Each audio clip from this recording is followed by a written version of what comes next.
This is what we call innovations and inventions, and it can only be protected under intellectual property. It's not a physical asset. It's not land. It's not a car or what we can call physical assets. So the role of intellectual property is to protect people's creativity and innovation. And we are seeing it in the dimensions that comes in.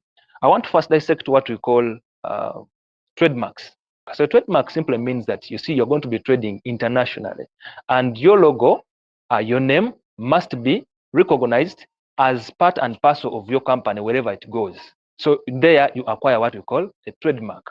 You still here in Uganda, you apply in the office of the registrar for companies, which is now put under the URSB, and you apply for a trademark. So a number of trademarks that I can give you by example, the way you can see Total.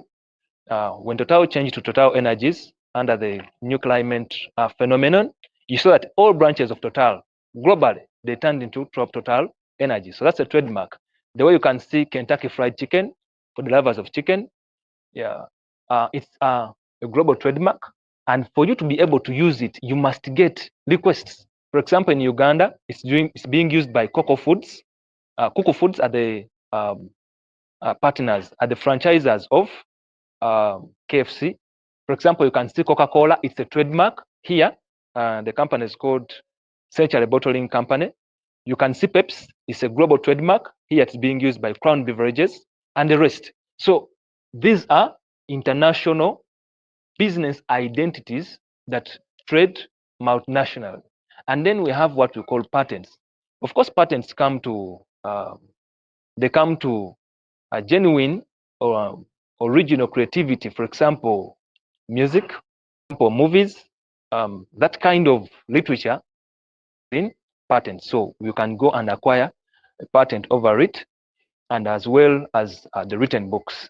So the reason is that you own this creativity to be able to trade distinctly, to own a class of customers, but also that you can pass it on, or you can sell it or exchange it for value. That's the rationale. For KFC, for you to open up a KFC store in Uganda, you must write to KFC. They give you their terms and conditions. You enter into an MOU. We call them franchises. You get a franchise, and then you are able to do business. The reasoning is that if I started KFC, I have made a brand which actually pulls on a number of people, and they're able to support you immediately. That's why you haven't seen a fallout of KFCs. Wherever they are opened, I'm talking of small things like reservations. That's how we do it. That's how we do get patents for music, for copyright, and all that. If you want to go for international markets, now we are coming to trademarks. Of course, you still use the office of the URSB, and then they guide you through. There are a number of entities that actually that request goes through, but in Uganda, we still use URSB to make sure that you get a trademark over anything that you want to get. So if you are going to use someone's innovation, or you invented yourself but from another country, already registered, you are bringing it to Uganda, you usually just come with the certified copies of registration from that country. And in Uganda here, you pay for you pay some sums of money basing on what you are reserving, and then automatically that brand and logo will operate in Uganda as though it was registered from here.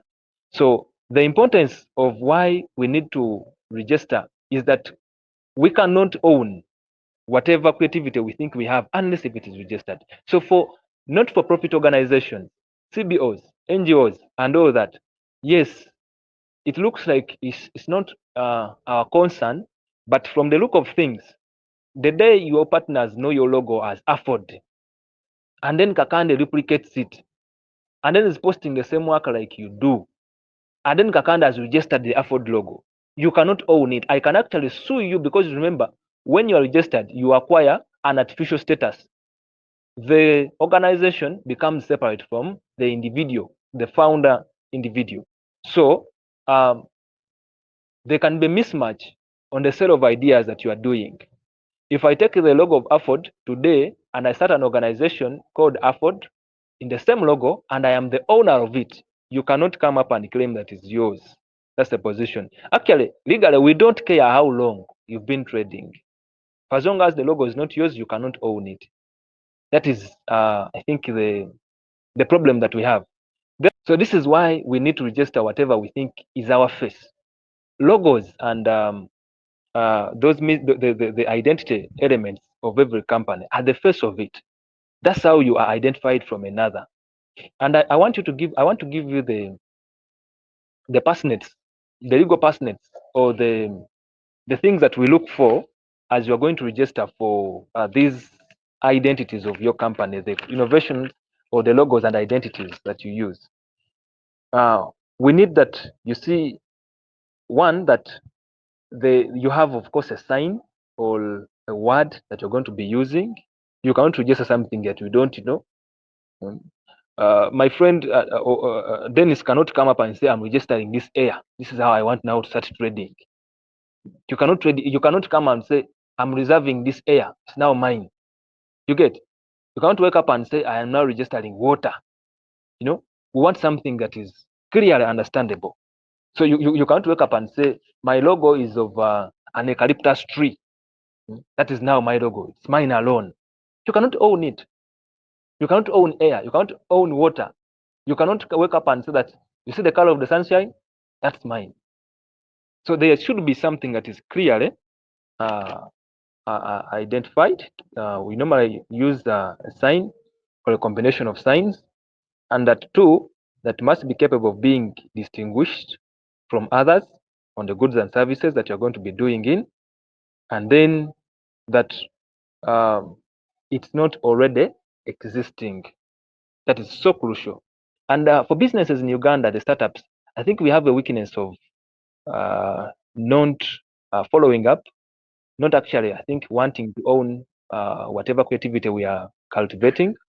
And the other problem is that people don't know. There is a problem of the lack of information, and I'm grateful for AFOD for bringing such spaces so that we can enlighten ourselves on what we're supposed to be doing, but as well, coming to terms with the reality that, you see, business has got out of gymnastics.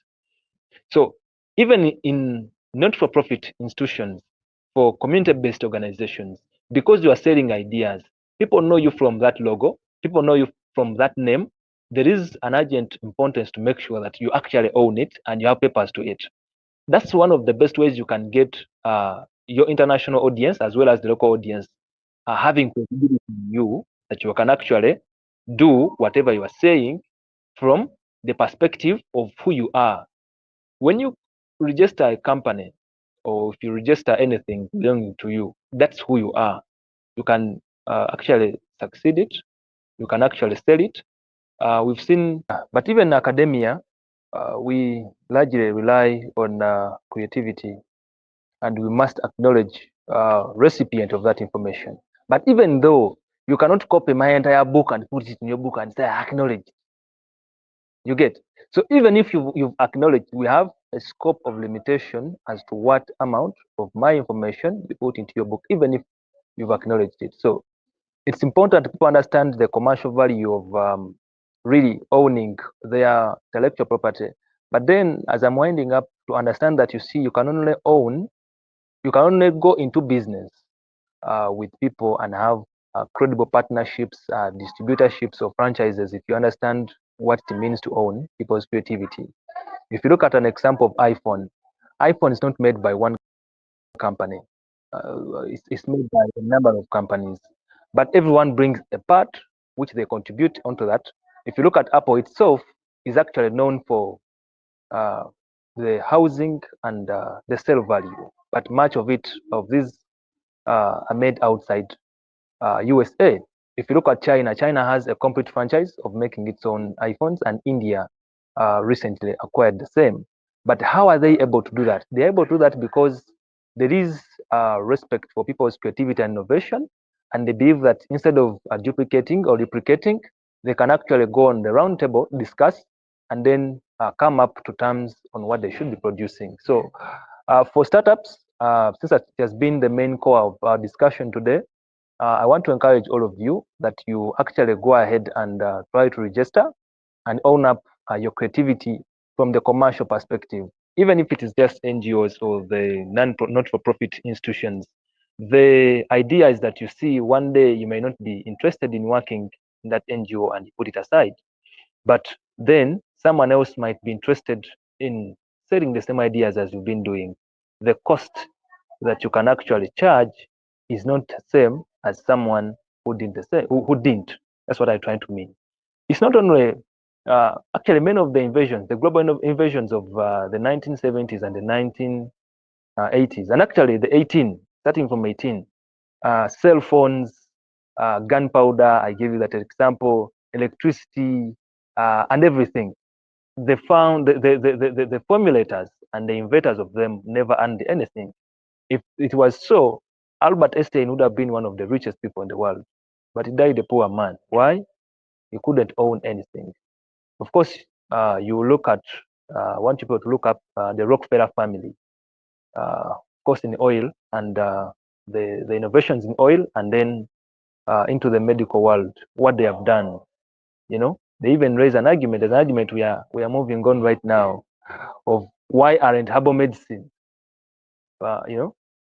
recommended by any institution, be it the World Health Organization. And the answer, in the eyes of us, is simple. It's because no one owns it, no one earns from it, so no one encourages it.